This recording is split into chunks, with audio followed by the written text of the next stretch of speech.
Oke, kemudian kita akan masuk ke struktur organisasi dan proses bisnis.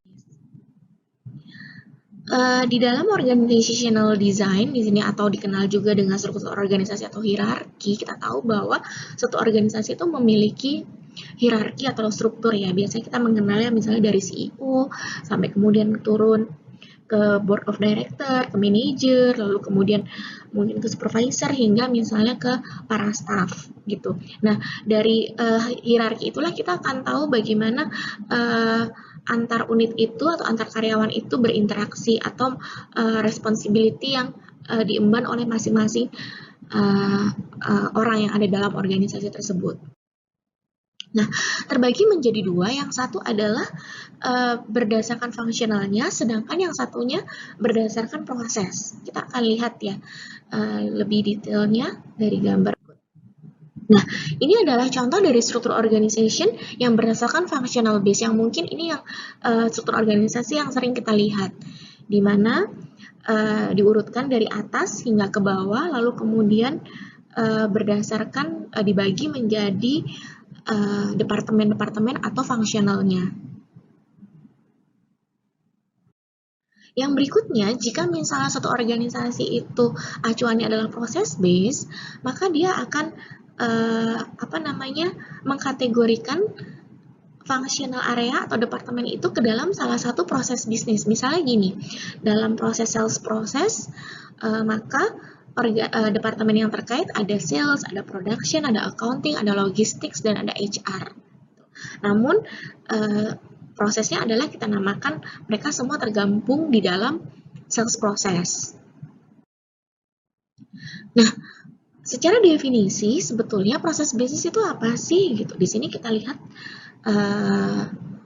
bisa kita baca ya bahwa proses bisnis itu adalah aktivitas yang memang saling terkait ya dalam suatu organisasi dan lintas organisasi gitu ya untuk meraih tujuan dari suatu organisasi. Aktivitas-aktivitas di dalam organisasi itu kan banyak ya. Jadi misalnya nggak hanya aktivitas penjualan, ada juga aktivitas produksi, kemudian ada aktivitas pembelian gitu ya. Ada juga aktivitas yang terkait dengan human resource gitu. Nah, di sini kita bisa lihat bahwa dari segi functional perspektif dan dari segi proses perspektif, kalau misalnya kita bedakan, maka kalau fungsional dia akan memfokuskan pada what is done di masing-masing fungsional atau departemen tadi. Sedangkan kalau proses karena memang dia sifatnya cross fungsional gitu, maka dia fokusnya pada how is it done. Tuh. Orientasinya lebih ke arah hierarki untuk yang fungsional ya, vertikal dari atas ke bawah, sedangkan kalau proses perspektif tadi seperti kita lihat dia akan lebih horizontal gitu. Lalu kalau misalnya fungsional dia akan lebih task driven, sedangkan proses dia akan lebih customer driven. Fungsional personel akan lebih spesialis untuk perform high defined task, sedangkan kalau proses perspektif itu akan lebih generalis. Nah, di sini kita bisa lihat bahwa proses bisnis itu merupakan salah satu kunci organisasi, gitu ya. Dan bisnis itu tidak akan bisa beroperasi tanpa adanya proses. Jadi setiap bisnis itu pasti memiliki proses, gitu. Tadi seperti yang saya jelaskan, contoh proses apa aja sih? Dari mulai misalnya proses pembelian, proses penjualan, kemudian proses manufacturing produk, gitu ya.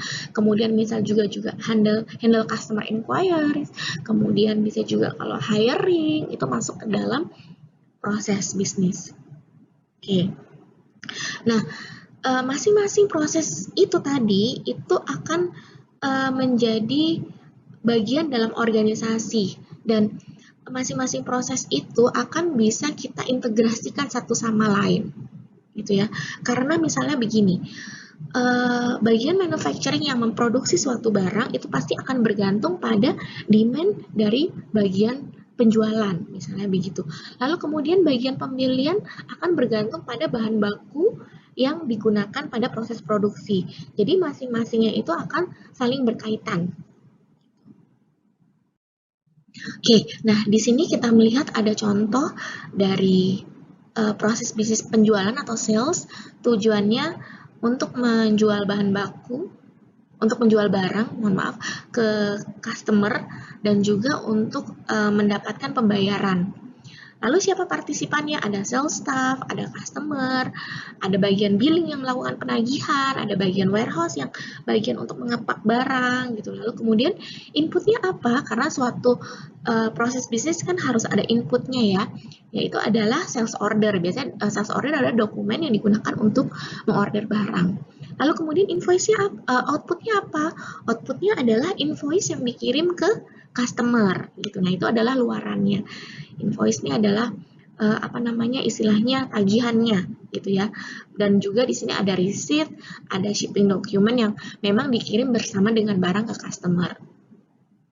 Lalu contoh proses bisnis yang lain adalah manufacturing, ini proses pabrikasi itu sendiri dengan tujuan untuk mengkonvert raw materials menjadi finished good.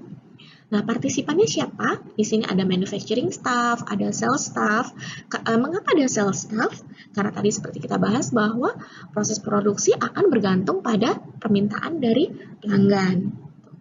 Lalu kemudian inputnya bisa berupa back order, ada manufacturing notice, ada raw materials, dan outputnya adalah finished good.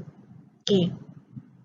Lalu contoh yang berikutnya adalah contoh dari proses business purchasing, di mana di sini bertujuan untuk mengakuisisi barang dari supplier yang nantinya kemudian akan digunakan untuk proses produksi ataupun untuk dijual langsung ke customer gitu ya. Nah, partisipannya siapa? Ada warehouse staff, ada purchasing staff, ada sales staff, dan ada vendor. Inputnya bisa berupa dokumen yang namanya purchase requisition. Jadi dokumen ini adalah dokumen yang digunakan untuk mengorder barang gitu ya. Purchase requisition biasanya didistribusikan secara internal perusahaan. Jadi misalnya ada departemen tertentu yang membutuhkan permintaan barang gitu, maka akan membuat purchase requisition yang akan dikirim ke bagian purchasing. Lalu dari situlah output yang dihasilkan berupa purchase order. Purchase order ini yang nantinya akan dikirim ke supplier. Oke, nah sekian materi hari ini. Kita akan lanjut ke pertemuan berikutnya.